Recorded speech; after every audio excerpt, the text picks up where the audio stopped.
Good morning, class.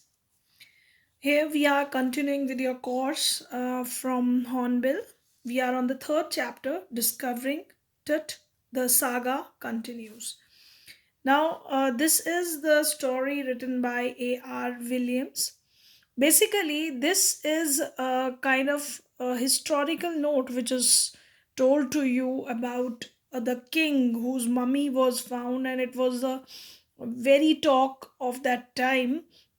It was in year 1922 when this mummy was discovered. It was of the very young king. Actually, kings are called pharaoh in Egypt. And then this mummy was the talk of everyone, every historian, every archaeologist. And because this mummy was found with a lot of wealth buried in it, so there are many stories which deals with the mysteries and theories regarding the life and death of this youngest ruler of ancient Egypt, whose name was called as Tutankhamun. So this is a pronounced. This name is pronounced in Egyptian language. So the spellings of this king's ruler's name is with little bit differently pronounced. So this ruler, he was discovered in its pharaoh. In Egyptian culture, they used to bury the king's dead bodies with some kind of chemicals put on their body, and their dead bodies remain same for many years to come. And they also bury many things which they believe that there is life after death also, so they bury so many things with these mummies, so that this kings which they use, the things which they use. So this dead body, or we can say this mummy, was found with a lot of wealth, gold around its thing. So that is why this king was the a lot of investigation took place regarding this ruler. Let's start with the chapter. This is the background of the chapter. The author is going to tell us that what happened, and how this mummy was analyzed later on in coming 80 years, because it was discovered in 1922. It was kept there later on, and after 80 years it was analyzed thoroughly what is the reason of the death of this king, because the king died at a very young age. He was in a teenage when he died.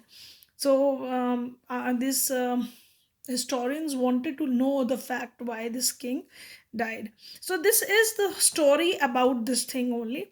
Let's continue our chapter in the same way. We are going to read the chapter thoroughly and understand terms. There are some expression given on the top of your chapter. When we are going to analyze the chapter, we are going to understand these terms through this chapter only. Let's start with the chapter. He was just a teenager when he died, the last heir of a powerful family that had ruled Egypt and its empire for centuries. He was laid to rest, laden with gold, and eventually forgotten. Since the discovery of his tomb in 1922, the modern world has speculated about what happened to him, with murder being the most extreme possibility. Now, leaving his tomb for the first time in almost 80 years, Tut has undergone a CT scan that offers new clues about his life and death, and provides precise data for an accurate forensic reconstruction of the boyish pharaoh. Now, the author is giving us a background that this pharaoh is referred to king. This king was just a teenager when he died. So he was a very last ruler of a very powerful kingdom in Egypt, and their empire ruled for many years, many centuries. Their ancestors ruled Egypt, and then this king was laid down there with a lot of gold, and then he was forgotten. Obviously, every dead person is forgotten, but after many years, when he was discovered in 1922, now this modern world where we are living, they guessed, did many speculations about it, that they speculations are the theories without any firm evidence. They made a guess that how he must have died, and probably everybody thought that he was being murdered at that time. That was a close possibility. Now, when the present time this story is being written, after it was found in 1922, after 80 years of this time, they are taking out that dead body, and they this that body, or we can say it mummy, it's they wanted to analyze it, that undergone a CT scan that offers new clues about his life and death, and provides precise data for an accurate forensic reconstruction. Now they wanted to CT scan.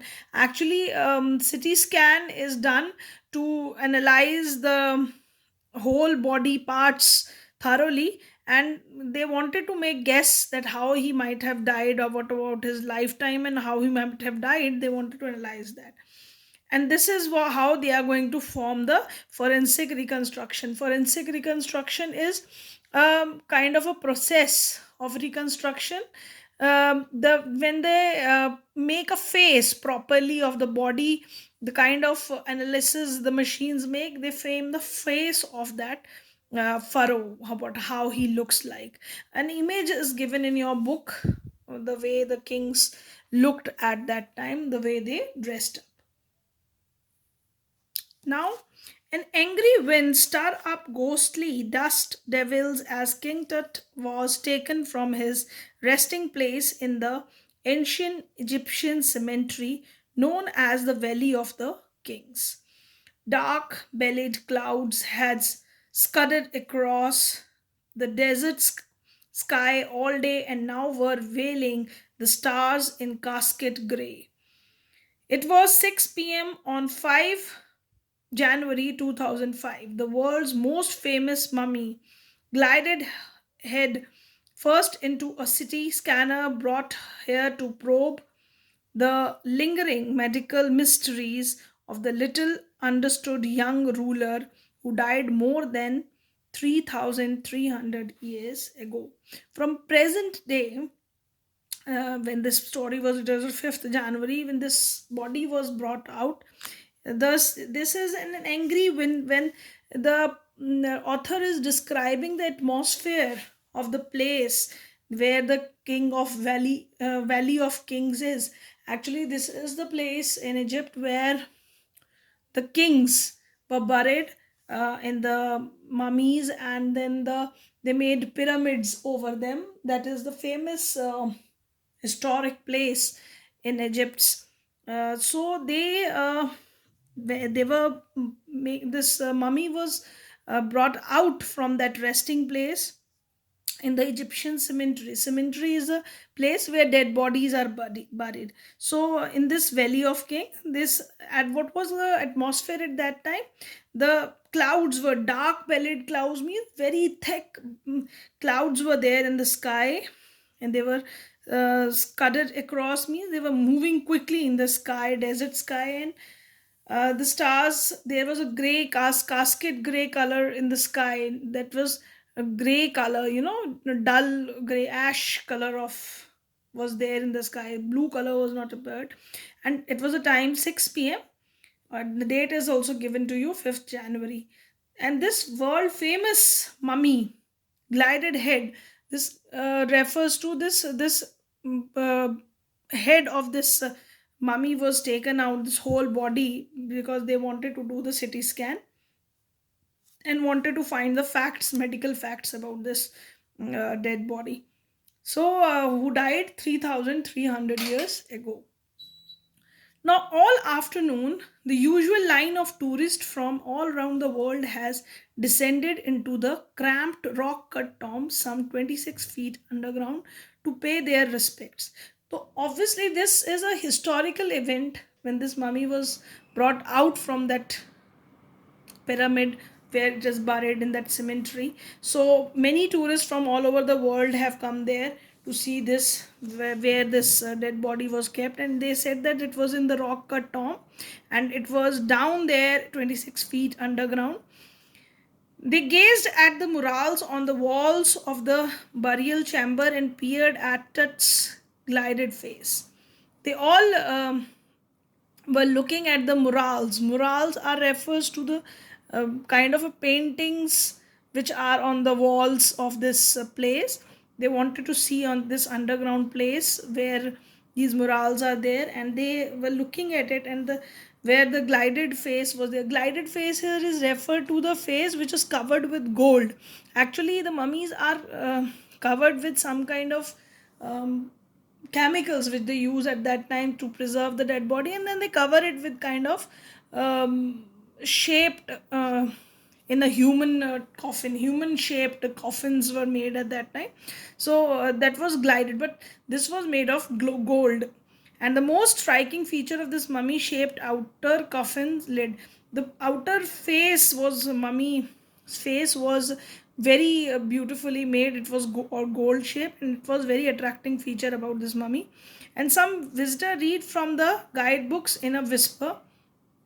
Slowly and quietly, everybody was reading in that chamber. Others stood silently, perhaps pondering Tut's untimely death in this last teens. Rest people were standing and just observing this, and maybe they are thinking about how his death must have occurred, or wondering with a shiver if the furrow curse. And some might be feeling fear in them that might be this dead body is going to cause a curse on them. Death or misfortune falling upon those who disturb him was really true. And some believe in these facts also, when that if the people are going to disturb the mummies, they are going to cast a bad effect on them, or any kind of curse would fall upon them.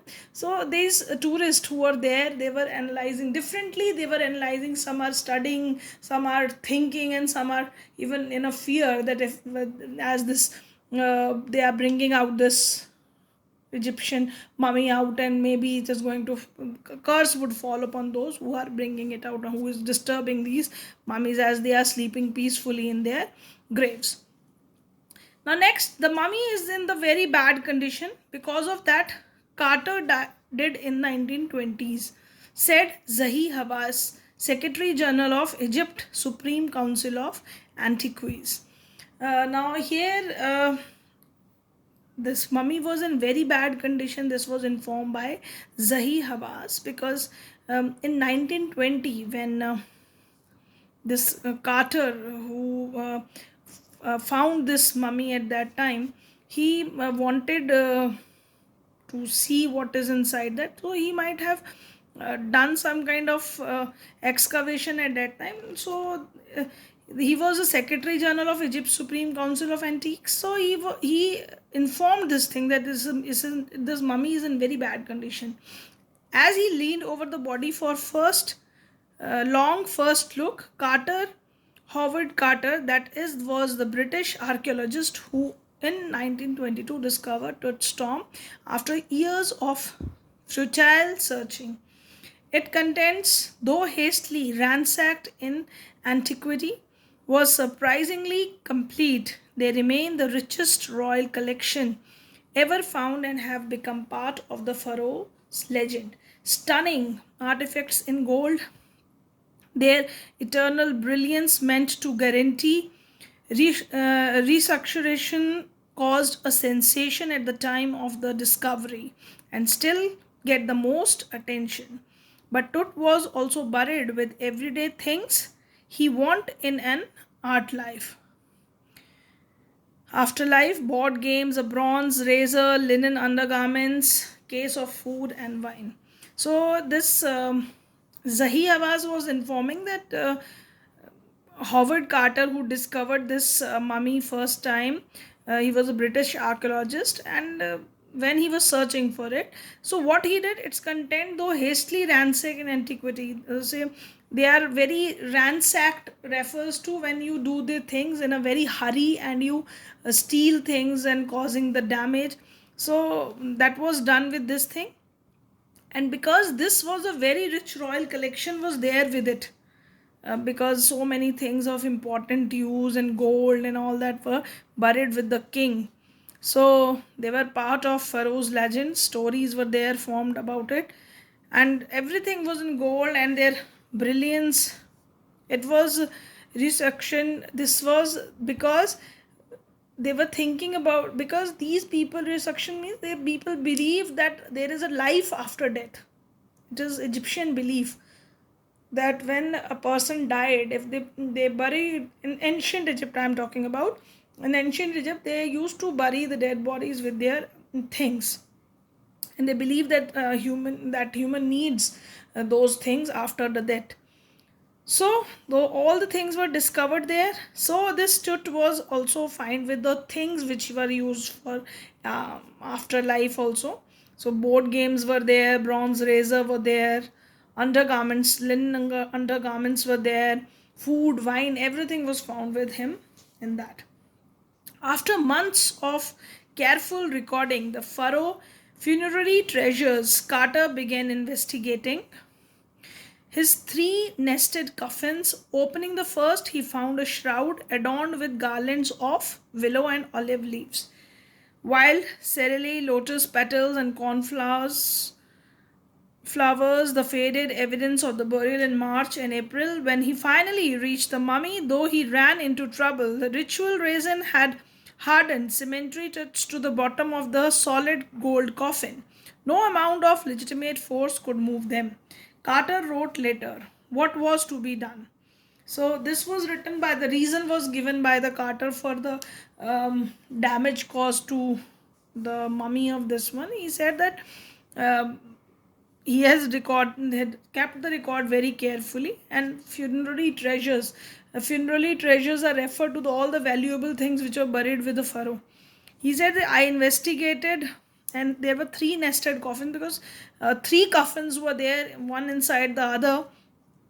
And first, when he opened the first, he found a shroud is a cover which is put on the body, and there were garlands of willow and olive leaves.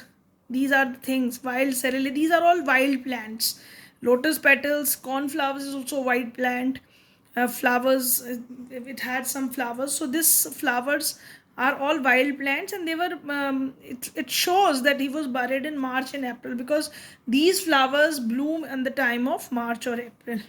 So at this finally, when he finally reached the last mummy, he was in a trouble, because the things which were put in the mummy, the dead body, they have hardened and cementing to the bottom of the gold, solid gold coffin, because he was in the gold coffin and he was on the bottom of it, and very force he has to use to bring it out. So that's why he has given it, he has written it later on, that this was the reason that he was not that damage which was caused to the mummy. Now the sun can beat down like hammer for this far south in Egypt, and Carter tried to use it loosen the resin. Now he wanted to bring it about, so he used the hammer at that time. So he was using a hammer, uh, and Carter tried to use it loosen the resin. He wanted to lose the resin which was by the side of the dead body. For several hours he set the mummy outside in blazing sun. He kept the body in the blazing sun, shining sun. That heat it to 149 degree Fahrenheit. So it is 149 degree Fahrenheit. There nothing budged. He reported with scientific detachment that the consolidated material had to be chiseled away from the beneath the limbs and trunk before it was possible to raise the king's remains.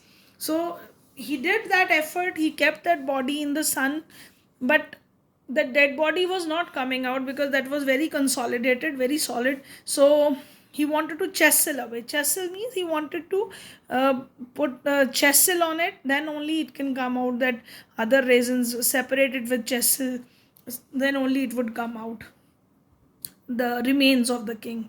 In his defense, Carter really had little choice.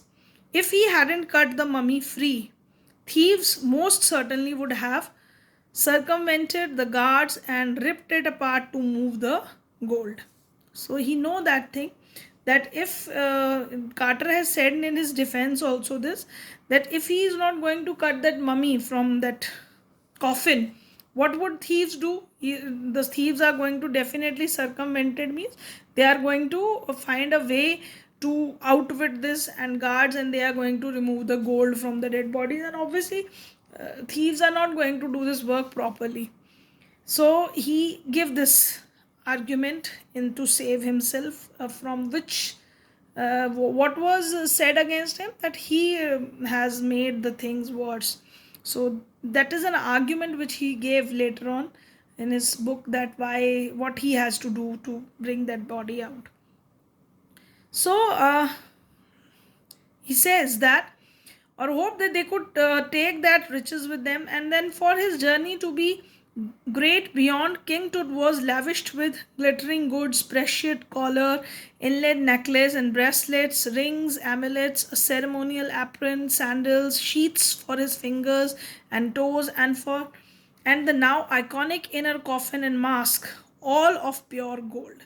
So all these things were there. Collars here refer to necklaces only. Amulets also refer to a kind of ornament which is worn around neck, arms, and this kind of ornaments were there inside it. And even his fingers and fingers were covered with some kind of sheath. The covering is there on it, and everything was made of gold. So this adornments, which decorations, adornments refers to decoration. If they have to remove this decoration from the dead body, Carter men removed the mummy head and severed nearly every major joint. So they have to break that, and so joints were broken of the body. Once they had finished, they had reassembled the remains on the layer of sand in a wooden box with paddling that concealed the damage. The bed where to now rest. So they have to remove the body with like that, and to study that. And when they put it on the sand, that obviously made damage to the dead body. And now they have kept it in the bed, that is a wooden bed, wooden box is now there outside it. Now where he is resting, his dead body is resting now. So archaeology has changed substantially in intervening decades, focusing less on treasure and more on fascination tales of life and intriguing mysteries of death. So archaeologists were more interested in the things, the treasures which were found in by his side, rather than the reason for the death of the king. It also uses more sophisticated tools, including medical technology.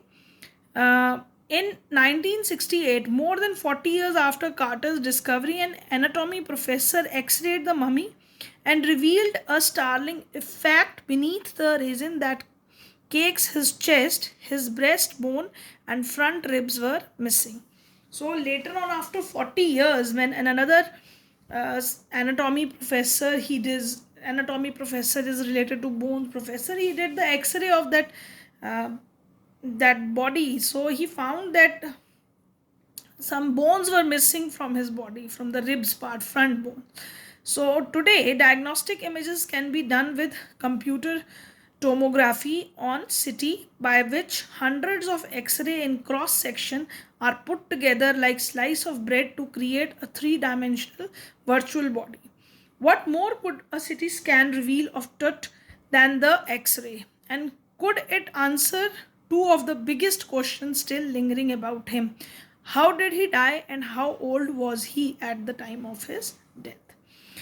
Now, they did all the scientific things which could be done. Computed tomography, it is a CT scan that provides X-ray images through the body cross section, and the three-dimensional image of a human being is created. Through this, they wanted to find the biggest questions to be answered, but that how he died and how old he was at the time of his death. So this was the history which happened with this mummy when it was brought out, and then which scientists work with it, and later on his story would be revealed to us in the next part of the chapter. We will be studying it till here only, and we'll be continuing with the chapter in your next lecture. And I wanted to show you today the word meanings related to this chapter, which you will be doing in your notebooks. So here are the word meanings and expression which are used in the whole story expression, because in the end of the chapter very less word meanings were there which you will be writing. So I have given you all the word meanings from the chapter. So you have to write these word meanings in your notebook. Write it down, and these are almost 20 word meanings here. I'll be sending you the picture of it in your homework images, and you people are going to do this homework. Fine. So please do it in your homework. Thank you, class. I'm going to end this class here only. We'll be continuing with the second lecture in this with this chapter. Thank you, class.